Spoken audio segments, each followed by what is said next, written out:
Assalamualaikum warahmatullahi wabarakatuh. Salam Om Swastiastu, Namo Buddhaya, salam kebajikan dan salam sejahtera untuk kita semua. Izinkan saya memperkenalkan diri. Nama saya Gia Swai Supriyanto dari Program Studi Sistem Telekomunikasi Angkatan 2023.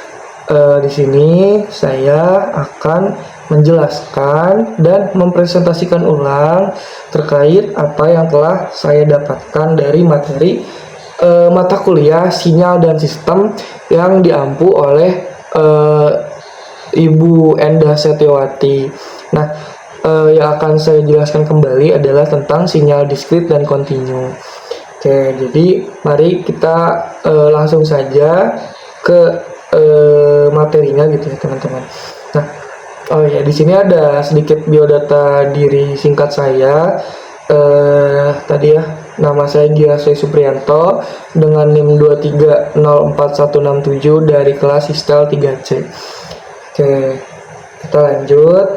Nah, di materi sinyal diskrit dan kontinu ini kurang lebihnya akan ada 3 pembahasan yang akan saya paparkan di video kali ini.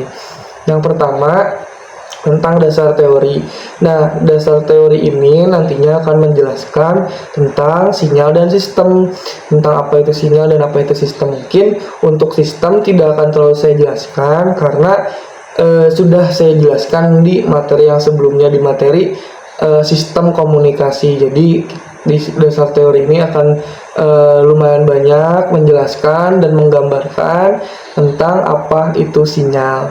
Nah, yang kedua pembahasannya ada sinyal kontinu gitu. Jadi tadi setelah dasar teorinya ada sinyal, di dalam sinyal itu dibagi 2 lagi, ada sinyal kontinu dan sinyal diskrit teman-teman. Jadi kedua sinyal itu akan dibahas di video kali ini. Kita akan bahas tuntas tentang apa itu sinyal kontinu dan apa itu sinyal diskrit, kurang lebih seperti itu. Jadi, sinyal atau dasar teori tentang sinyal. Jadi sinyal itu adalah bentuk representasi informasi yang memang disampaikan melalui besaran fisik yang mengalami perubahan dalam dimensi ruang dan waktu.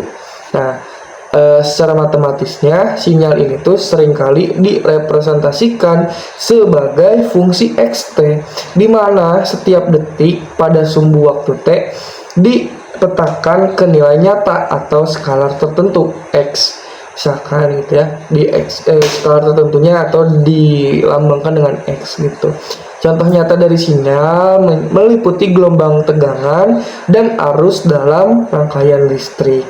Berdasarkan cara sinyal direpresentasikan dan diukur, sinyal dapat diklasifikasikan menjadi 2 kategori utama. Tadi seperti yang sudah saya sebutkan di awal, yaitu sinyal kontinu dan sinyal diskrit, teman-teman. Sinyal kontinu ini menggambarkan perubahan nilai yang halus dan tidak terputus-putus. Sedangkan sinyal diskrit merepresentasikan nilai-nilai yang hanya tersedia pada titik-titik waktu tertentu.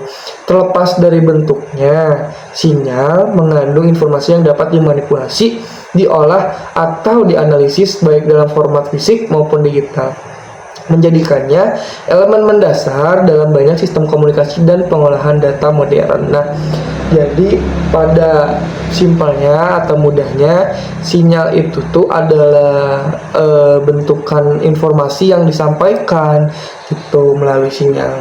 Kurang lebihnya seperti itu, adalah bentuk representasinya. Contohnya mungkin ya teman-teman yang bisa teman-teman bayangkan adalah kalau teman-teman waktu kecil pernah main teleponan dari kaleng dan tali kasur, biasanya tali benang. Nah, itu kan kalau teman-teman mengirim udah dibentang sama teman-teman si 2 buah kaleng yang udah di teman-teman buat, kaleng penerima dan kaleng pengirim misalkan ya. Ini pengirim dan ini penerima misalkan. Nah, nanti pada saat si pengirim ini memberikan getaran atau memberikan suara, gelombang suara, dia ngomong nih di sini di dalam kalengnya itu. Nah, si kabelnya itu atau si talinya itu harus terentang, teman-teman. Tidak boleh, bukan tidak boleh ya, tidak bisa atau akan ada gangguan kalau misalkan si kabelnya itu tidak terentang dengan maksimal. Jadi harus terentang, harus sangat ketat. Jadi pada saat si pengirim mengirimkan gelombang suara, maka dari si penerima ini akan menerima apa yang dikatakan dari si pengirim tadi dengan apa gelombangnya tadi disampaikan. Gelombangnya itu disampaikan melalui talinya tadi, gelombang suara si sinyalnya itu, hingga pada saat diterima itu masih dalam kondisi yang sama pada awal posisi si pengirim. Nah, itu contoh dasarnya. Nah, contoh lainnya yang lebih lanjutannya, karena tadi saya mencontohkan gelombang suara, mungkin ya saya akan memberikan penjelasan di gelombang suara khususnya. Saya sekarang di video ini sedang berbicara, memberikan gelombang suara kepada hal yang ada di ruangan saya ini gitu, secara ruangan ini. Salah satunya ada pada video di handphone saya gitu. Jadi saya memberikan gelombang suara ke dalam video, ke dalam handphone saya, nanti akan direkam oleh si handphone saya ini, dan bisa teman-teman ketahui bahwasanya sinyal itu dapat diolah dan dimanipulasi.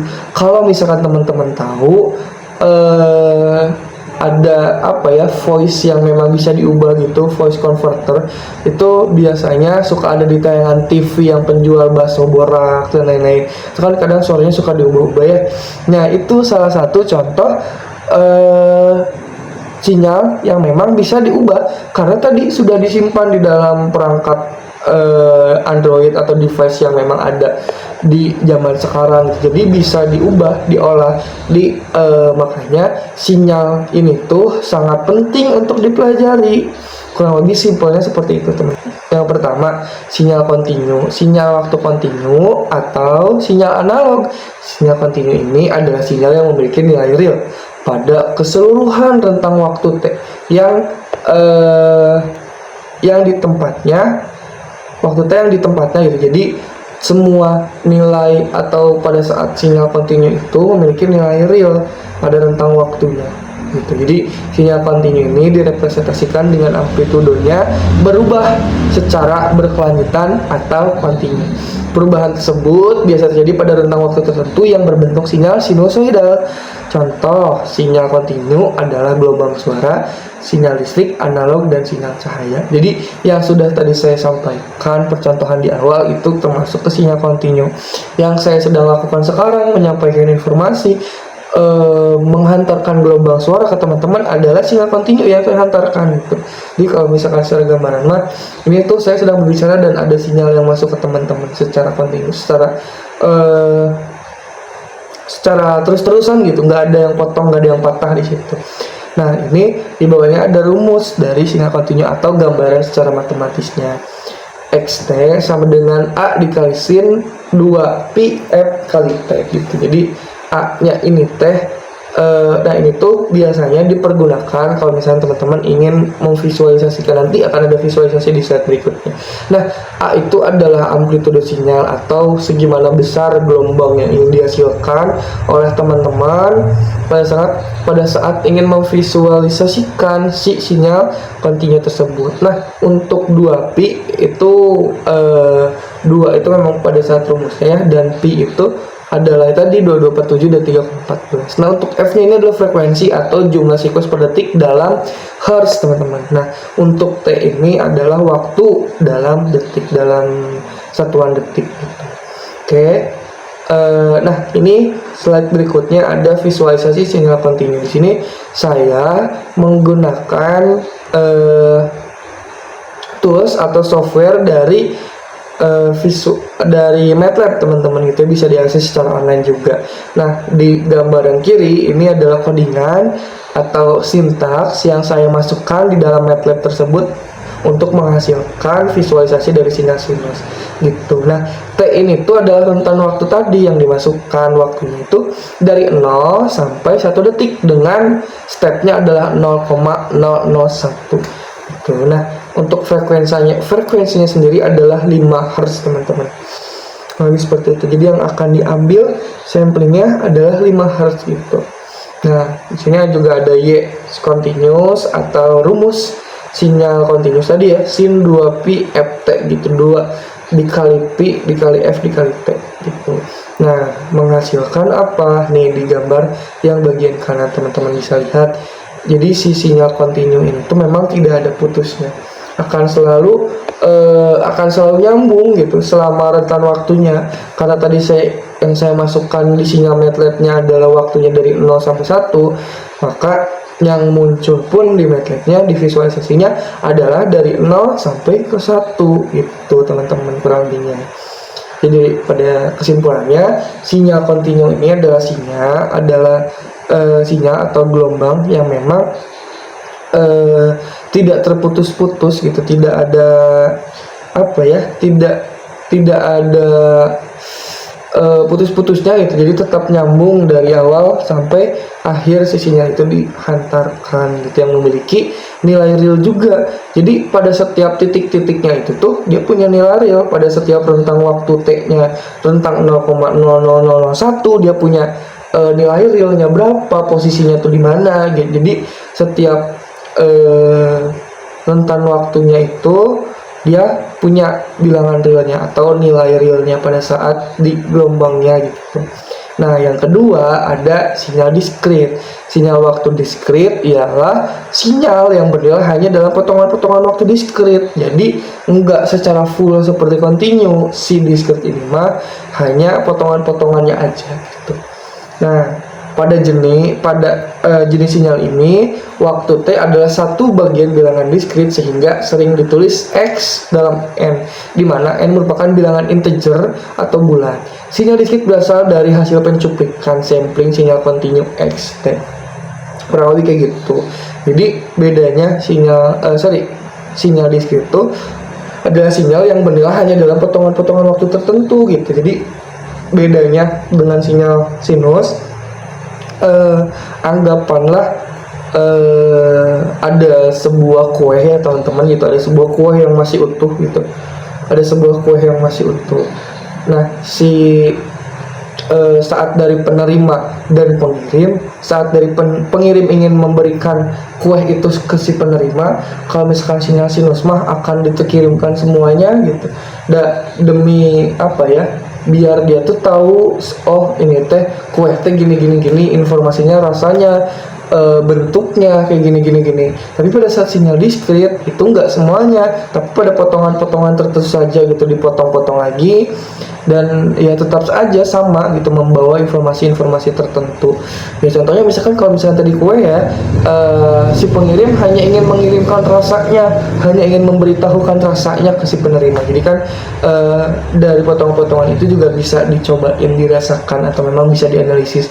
Oh ternyata rasa kuenya seperti ini, kurang lebih seperti itu. Nah rumusnya ini gini teman-teman. Jadi XN sama dengan A kali sin 2πf N per Fs ditambah pi lah. Ini pi nya nggak terlalu harus anggaplah teman-teman bisa dibilangnya pi yang di akhir ini. Nah bedanya ada di mana? Kalau di diskrit ini ada N per Fs nya, ada frekuensi samplingnya gitu ya teman-teman. Nah mungkin kita akan bahas atau kita akan lihat di si visualisasinya apa sih bedanya visualisasi sinyal diskrit dan sinyal kontinu. Jadi kan pastinya kalau misalkan ngebahas sinyal kan susah ya untuk kita untuk kita lihat, karena emang nggak ada sih sinyal, nggak bisa kita lihat aslinya mah, hanya bisa divisualisasikan melalui gambar, hanya berupa tools, software dan lainnya. Jadi mari kita lihat visualisasi atau visualisasi dari sinyal diskrit atau ya lebih seperti itu. Nah cuman teman-teman sebelum itu kan pasti bingung nih teman-teman ya, ada Fs atau frekuensi sampling itu apa sih teman-teman, bingung kan ya. Nah ini sampling itu tuh adalah proses mengubah suatu sinyal kontinu menjadi sinyal diskrit dengan mengambil sampel nilai sinyal pada interval waktu tertentu. Sinyal diskrit ini terdiri dari serangkaian nilai yang diambil pada titik-titik waktu diskrit. Tujuan dari sampling adalah merepresentasikan sinyal kontinu dalam bentuk yang dapat diolah oleh sistem digital. Untuk mendapatkan sinyal waktu diskrit, salah satu caranya ialah melalui pengolahan sinyal pencuplikan atau sering disebut sampling Nyquist. Untuk lebih jelasnya, teknik sampling ini merupakan proses pencacahan sinyal sampel dalam periode waktu tertentu dan tidak berubah dengan tujuan menghasilkan sinyal diskrit. Teorema sampling Nyquist menyediakan suatu pedoman penting dalam sampling. Menurut teorema ini, untuk merekonstruksi sepenuhnya sinyal kontinu dari sinyal diskrit yang dihasilkan oleh proses sampling, frekuensi sampling hasilnya 2 kali lebih tinggi dari frekuensi tertinggi dalam sinyal asli. Dalam istilah lain, frekuensi sampling harus lebih besar dari 2 kali frekuensi maksimum dalam sinyal asli. Jika frekuensi sampling kurang dari 2 kali frekuensi maksimum, maka fenomena aliasing dapat terjadi. Aliasing itu ya kurang lebihnya seperti noise lah gitu teman-teman, atau gangguan atau miss dari perhitungan yang terjadi di analisis sinyal gitu. Nah, tadi sudah sedikit disampaikan juga bahwasanya proses sampling ini tuh harus dilakukan, karena tadi kalau misalkan kuenya itu secara semena-mena kita potong, gimana wae gitu potongnya kan nggak bisa juga gitu teman-teman. Jadi ada proses-prosesnya, ada syarat yang harus dipenuhi. Contohnya dalam sinyal ini, frekuensi samplingnya itu harus lebih besar, harus 2 kali besar daripada frekuensi sinyal informasi yang akan disampel. Nah, lebih seperti itu. Apa itu sampel ya teman-teman? Apa itu sampling? Lalu ini ada visualisasi dari sampling yang tinggi, atau kita ngambil sampling si sinyal kontinunya itu tinggi gitu. Sinyal diskrit yang menggunakan sinyal sampling tinggi. Nah, di sini di gambar kiri bisa teman-teman lihat fs height-nya atau frekuensi sampling tingginya itu 50. Jadi kita ngambilnya itu 50, lumayan cukup tinggi teman-teman. Nah, ini hasilnya ada di bagian kanan di sini. Jadi lumayan banyak gitu titik-titik merahnya, banyak yang dihasilkan pun pada saat titik-titik waktu tertentu. Kalau misalkan mau teman-teman hitung, boleh dihitung aja lah, kurang lebih ada 50 lah titik yang ada di si sinyal ini teh gitu. Nah, selanjutnya ada visualisasi buat yang rendahnya gitu sebagai perbandingan apa bedanya si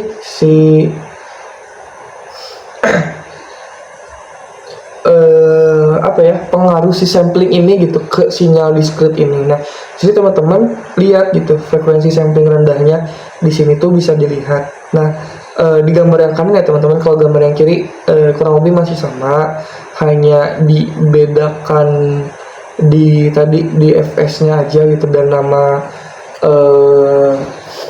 kelasnya aja gitu ya. Dan kalau misalnya teman-teman lihat dan hitung, ada garis biru ya di situ, itu kurang lebih ada 8. Kalau di yang tadi ada 50, mengikuti sampling yang ada. Jadi semakin banyak samplingnya, akan semakin terisi juga sinyal sinusoidalnya, dan akan semakin aktual dan real juga si sinyal yang kita hantarkan. Mungkin seperti itu saja pemaparan atau penjelasan ulang dari saya. Mohon maaf apabila ada kesalahan kata dan kurang penjelasan, ataupun memang masih belum terlalu detail, karena saya pun masih dalam tahapan belajar. Mungkin cukup sekian yang bisa saya sampaikan. Saya ucapkan terima kasih banyak atas kesempatannya dalam pembuatan video kali ini. Saya ucapkan terima kasih juga kepada Bu Endah Setiawati yang telah memberikan tugas pengganti UAS berupa video. Terima kasih. Saya tutup presentasi kali ini.